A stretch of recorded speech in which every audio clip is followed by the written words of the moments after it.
Bonjour à toutes et à tous, bienvenue dans cette troisième édition du journal Cofininfo de l'ensemble paroissial de la Croix-Rousse. Au sommaire de cette édition, une visite chez les Petites Sœurs des Pauvres qui tiennent une maison d'accueil pour personnes âgées qui compte parmi les EHPAD du 4e arrondissement.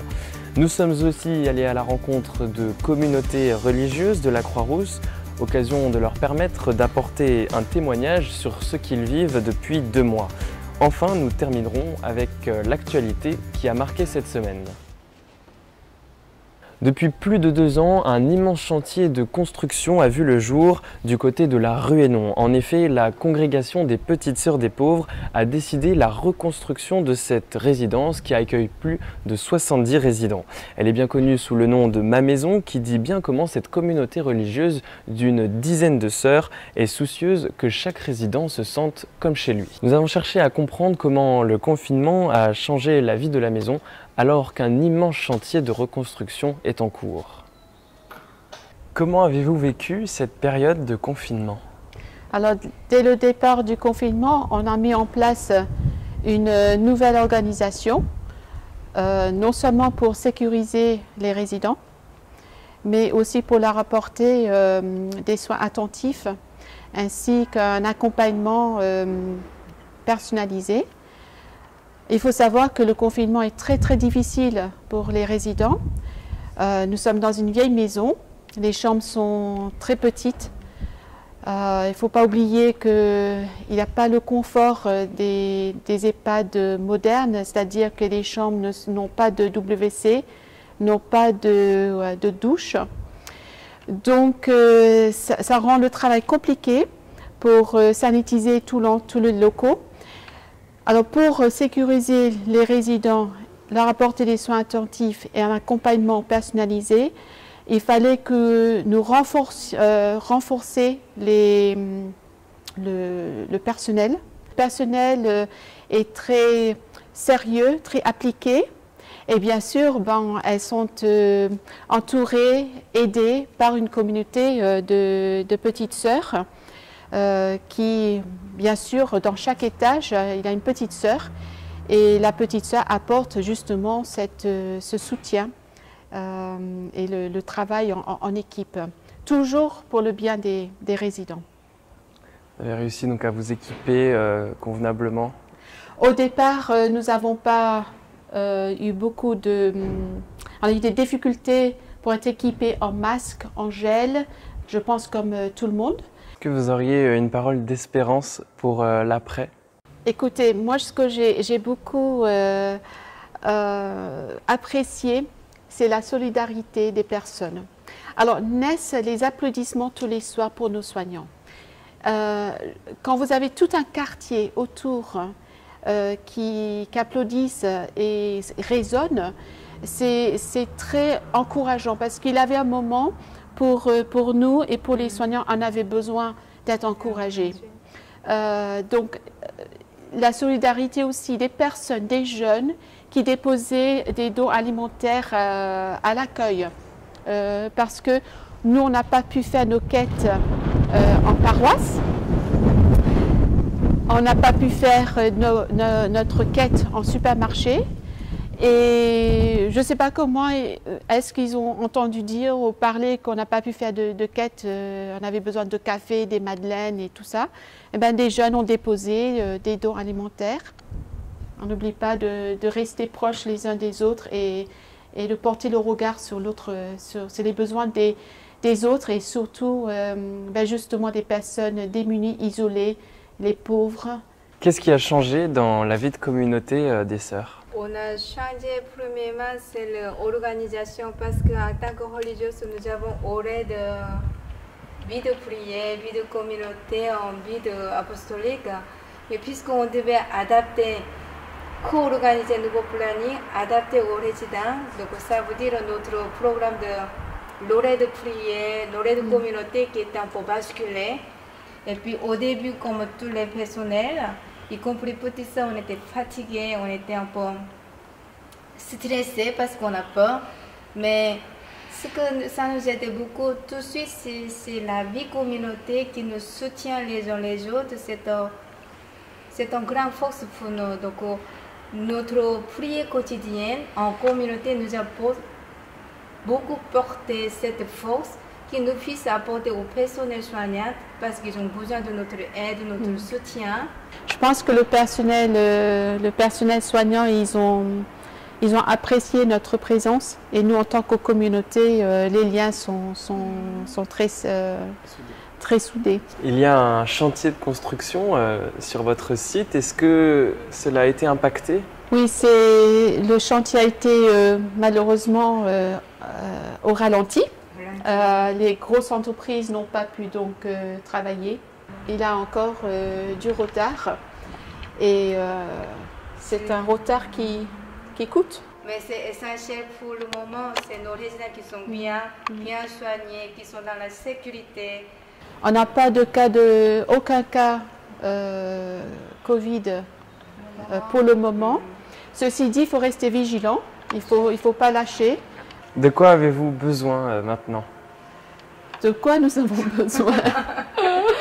On a besoin de beaucoup de dons, on a besoin de dons en argent. Et puis aussi au niveau du chantier, pour redémarrer toutes les entreprises, pour organiser de nouveaux entretiens de nettoyage.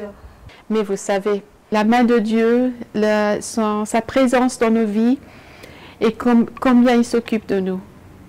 Dans nos besoins, quand il dit que je vous tiens dans la palme de mes mains, dans ma main, c'est vrai. Il a une intervention de la divine providence qui est vraiment présent dans nos vies. Le quartier de la Croix-Rousse est riche en communautés religieuses, discrètes mais bien présentes, qu'il s'agisse des sœurs de l'Assomption, les frères des écoles chrétiennes, les petites servantes du Cœur de Jésus, la communauté franciscaine et dernièrement arrivées, les sœurs de la communauté de l'Agneau.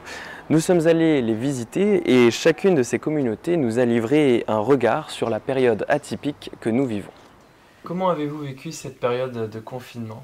Aujourd'hui, je peux dire que je pense que je l'ai vécu assez sereinement et je l'ai vécu beaucoup en solidarité aussi avec tous ceux qui le vivaient et qui étaient beaucoup moins privilégiés que nous. Eh bien, c'est aussi un acte civique de solidarité parce que je pense que c'est pour protéger la population, nous protéger nous-mêmes et protéger les autres. Ça a changé un peu aussi la qualité de vie. Ce que je souhaite, c'est qu'on ne revienne pas comme la vie d'avant. Ce temps-là devrait faire réfléchir, ramener plus d'humanité dans notre monde et puis vivre davantage proche de ceux qui n'ont rien. Et tous les soirs, quand on allait applaudir, c'était quand même aussi un moment de rencontre, même si c'était de loin, avec les gens qui habitent autour de nous. Ce qui a changé dans notre communauté, je crois, c'est peut-être notre manière de prier. Notre prière, elle est marquée d'abord par le fait que des gens souffrent. Nous avons découvert, je dirais, des trésors d'humanité chez beaucoup de gens. Je pense en particulier au personnel soignant, mais aussi à d'autres. Je suis très marqué maintenant par un temps du pascal auquel on ne pense pas beaucoup, qui est le samedi saint. On célèbre, entre guillemets, la descente du Christ aux enfers. Qu'est-ce que ça veut dire, ça? Ça veut dire que le Christ est allé rejoindre nos enfers. Il est allé nous rejoindre dans le lieu de la mort. Et c'est de là qu'il nous sauve. Et je me dis, dans les enfers que beaucoup de personnes ont vécu, ils étaient accompagnés, et ils sont accompagnés par le Christ. J'espère que ce que nous vivons actuellement sera l'occasion, de revoir certaines de nos manières de vivre. Pour moi, au début, ça a été une grosse surprise, qu'on soit aussi contraint. On n'avait jamais vécu ça, hein, puis tout notre entourage, comme si une impression de mort au départ. Et à ce moment-là, toutes les trois, on a rejoint la détresse de nombreuses familles. Moi, personnellement, la communauté me manquait autant que la présence eucharistique. Voilà, mais comme disent les sœurs, on est restés très unis avec d'autres communautés religieuses. Je me rappelle, on appelait pratiquement toutes les communautés religieuses de la Croix-Rousse. Mais aussi, on est devenus toutes les amies des ordinateurs parce qu'avant, on ne savait pas qu'est-ce qu'il faut travailler en ligne, on fait chercher telle chose. Ouh là là, maintenant, on est toutes les trois rodées. Hein. Moi, mon espérance, c'est que ce fameux virus ait servi à quelque chose, à une prise de conscience. L'espérance, c'est de revoir nos assemblées chrétiennes, reprendre, nous retrouver pour les offices du dimanche, en fait. Moi, mon plus grand souci, c'était ma famille, parce que j'étais de la famille qui a été atteinte par le Covid-19 en Alsace, parce que je suis alsacienne. Mon frère a été soigné à la maison, ça s'est fait assez vite, il a repris, il était guéri assez vite. Par contre, sa femme, ma belle-sœur, elle est toujours encore à l'hôpital de Strasbourg. J'ai souffert de ne pas pouvoir sortir, de ne pas pouvoir aller à l'Orpea, où j'allais visiter des personnes le lundi souvent, et à une dame où je portais la communion. Ça m'a permis de vider la tête. Ça a été mon travail pendant ce temps. Et si je vide la tête, je remplis un peu l'intérieur. Tout cela appelle à vivre autrement et à un autre niveau. Arrêter de faire le cirque dans la tête et au contraire s'intéresser à l'autre intérieur. Je pense qu'il y a eu un débordement de créativité. Je pense que chacun donnant le meilleur, que ça soit à l'intérieur de la communauté qu'à l'extérieur. On entend tout le temps, est-ce qu'on va revenir comme avant, mais pas du tout. Moi, je pense qu'il y a quelque chose qui germe. On a apprécié quand même de vivre ensemble la puissance de la prière. Bon, pour moi, ça a été une expérience pascale. Et d'ailleurs, ça s'est fait entre le carême et Pâques. Et nous sommes encore dans ce temps pascal. À la fois épreuve et à la fois grâce. Et la parole d'espérance, c'est qu'à travers tout ça, c'est le chemin, c'est la résurrection. Je suis le chemin, la vérité, la vie. Ce que je dirais comme parole d'espérance, c'est Isaïe qui me vient. C'est voici qu'il germe le monde nouveau. Le voyez-vous? Comme le cœur de notre vie, c'est la prière et la vie fraternelle, on peut dire que ça n'a pas complètement bouleversé notre vie parce que la vie de prière, évidemment, demeure intacte. Évidemment, comme tous, sans l'Eucharistie, mais quand même avec tous les offices en communauté et puis cette intimité avec le Seigneur. Et donc pour ça, c'est vrai qu'on ne peut pas dire que notre vie a été bouleversée par le confinement, puisque cette relation avec le Seigneur et avec nos sœurs, c'est toujours la même chose. Évidemment, depuis l'épidémie, on n'a pas été mendier aux portes des maisons, mais on a vu que chaque jour, sans exception, chaque jour, on avait des colis qui étaient déposés devant la porte, la plupart du temps de manière complètement anonyme, et des gens qui nous ont déposés, si bien qu'on a manqué de rien pendant tout ce temps de confinement. Et ça, on en profite pour remercier chacun, tous ceux qui nous ont aidés, tous ceux qui ont prié pour nous.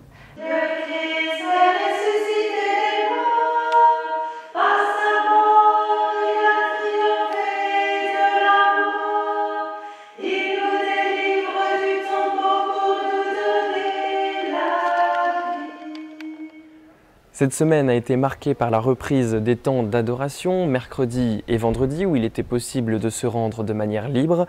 Nombreux sont les paroissiens qui sont venus un moment où la totalité de l'heure, en respectant la distanciation requise. Je suis très heureuse de remettre les pieds à Saint-Denis pour cette prière en particulier. Voilà, moi je travaille à l'hôpital, donc c'est des moments difficiles. Et l'adoration pour moi, c'est cette prière toute particulière en face à face avec mon Dieu. L'adoration, c'est vraiment justement un temps tout seul, mais avec le Seigneur. Jésus est là, présent, même si on ne peut pas venir à la messe, par exemple. Moi qui ne suis pas très communautaire, la communauté me manque. Tous les frères et sœurs de la paroisse, ça me manque. On peut toujours prier, donc ça dure. On peut aller à l'église tous les jours, ça c'est merveilleux. Et puis quand vous nous mettez l'adoration, c'est encore mieux.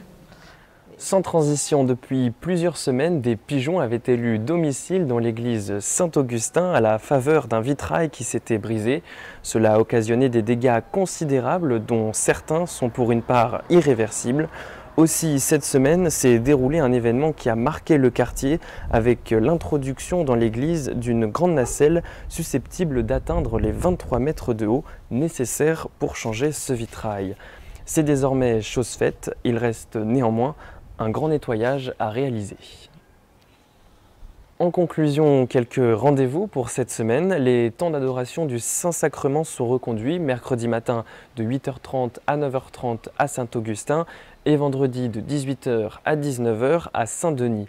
Grande nouveauté cette semaine avec une émission en direct à suivre sur notre chaîne YouTube. Le père Philippe Abadi nous propose une conférence intitulée « Marie, Mère de Dieu, Mère des hommes sous le regard de Léonard de Vinci ». Cette présentation sera suivie d'un échange en direct où vous pourrez lui poser vos questions à partir du chat de notre chaîne YouTube.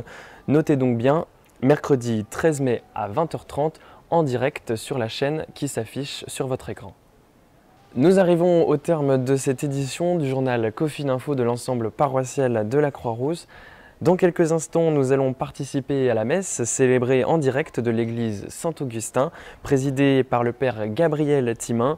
La prédication est assurée par le père Laurent-Julien de Pomerol. Quant à moi, j'aurai le plaisir de vous retrouver la semaine prochaine. D'ici là, bonne semaine à tous et prenez soin de vous.